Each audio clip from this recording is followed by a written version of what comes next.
Bonjour. Petite Skywalker et petit Wookie, sans oublier les grands Sith, comment allez-vous? Nous venons peut-être de voir le second effet d'Andor. Bref, revenons sur le 4e épisode de la saison 3 de The Mandalorian avec le sauvetage de Grogu par un mystérieux Jedi, mais aussi l'implication de Naboo. Et je vous en parle juste après vous avoir souhaité un bon moment. Let's go!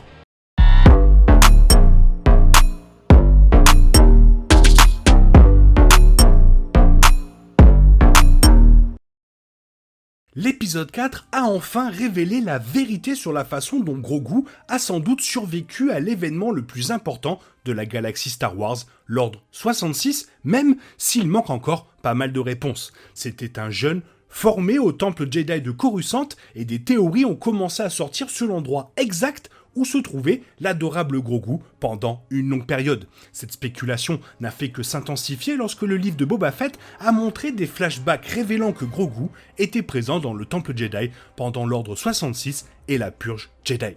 Dans un épisode qui révèle à la fois le passé de Grogu et prépare son avenir, l'épisode 4 a mis en lumière le plus grand mystère du personnage à ce jour.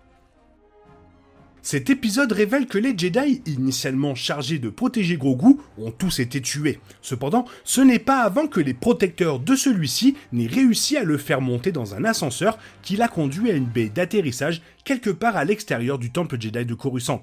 Alors que l'ascenseur faisait son taf, l'épisode a continué à créer un sentiment de suspense quant à savoir qui serait le sauveur Jedi de Grogu, avant de finalement dévoiler Ahmed Best jouant un Jedi nommé Kelleran Beq. Ahmed Best est principalement connu pour avoir joué Jar Jar Binks dans la trilogie préquelle de Star Wars, un rôle qui a malheureusement entraîné de nombreux abus en ligne dus aux aspects toxiques du fandom. Mais il a également joué d'autres rôles dans Star Wars. Cela rend le retour de Best en tant que Kelleran Beq d'autant plus satisfaisant, son personnage Jedi prouvant sans aucun doute ses capacités à sauver Grogu des soldats clones. Alors que ce Jedi peut être ignoré comme un personnage original Jedi dénué de sens pour l'épisode 4, en fait ses origines ont une source fascinante. Best a joué pour la première fois le personnage de Beq dans Star Wars Jedi Temple Challenge en 2020, un jeu télévisé pour enfants dans lequel les enfants ont abordé des cours du combattant sous l'apparence de jeunes Jedi dirigés par Beq lui-même. Cela a conduit Beq à créer une histoire canon dans laquelle il a été révélé comme le superviseur des jeunes Jedi dans le temple Jedi. Par conséquent, cela explique l'utilisation de celui-ci dans la saison 3 de The Mandalorian en tant que sauveur de Grogu.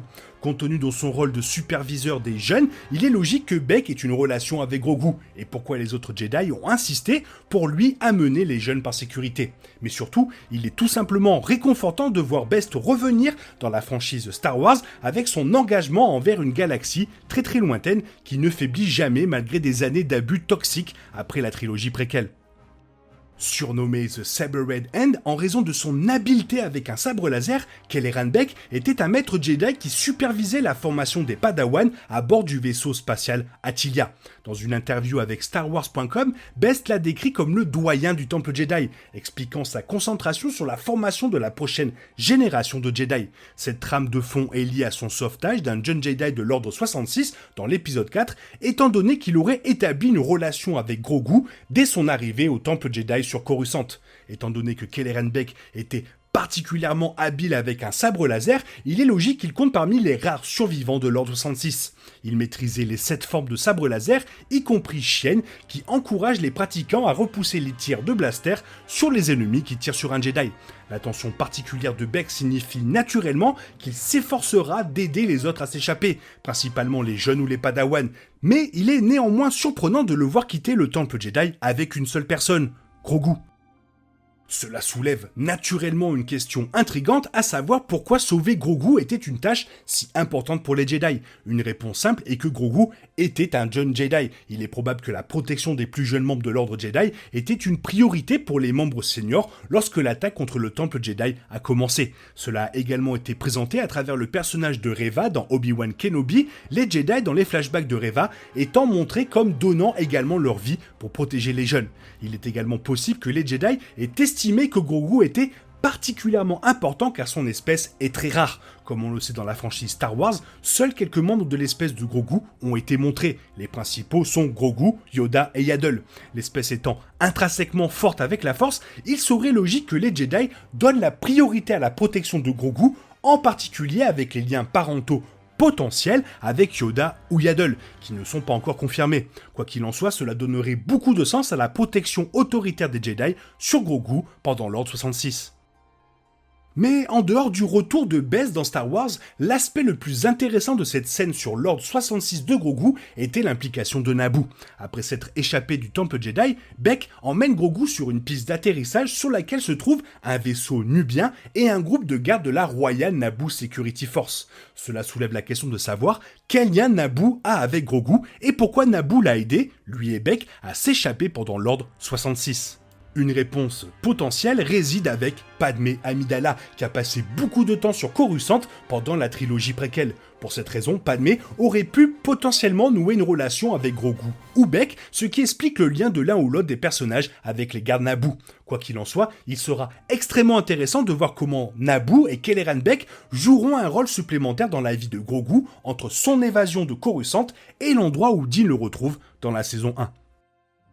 Le flashback de l'Ordre 66 suggère aussi que les Sith pensent que Grogu est également particulièrement important. Le navire Naboo est attaqué par les soldats clones vêtus d'une armure rouge par opposition au 501e d'Anakin Skywalker.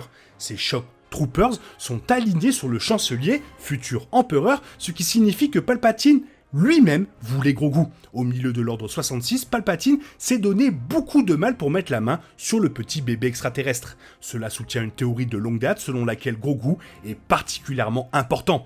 Seuls 2 autres membres de la race de Grogu ont été vus dans le canon de Star Wars, Yoda et Yaddle, ce qui signifie qu'ils sont peut-être très rares. Il est possible que Kelleran Bek ait cru qu'il assurait l'avenir de toute une espèce ayant une relation unique avec la Force, expliquant pourquoi il avait donné la priorité à la mise en sécurité de Grogu plutôt que de retourner au temple pour aider les Padawans tels que Reva.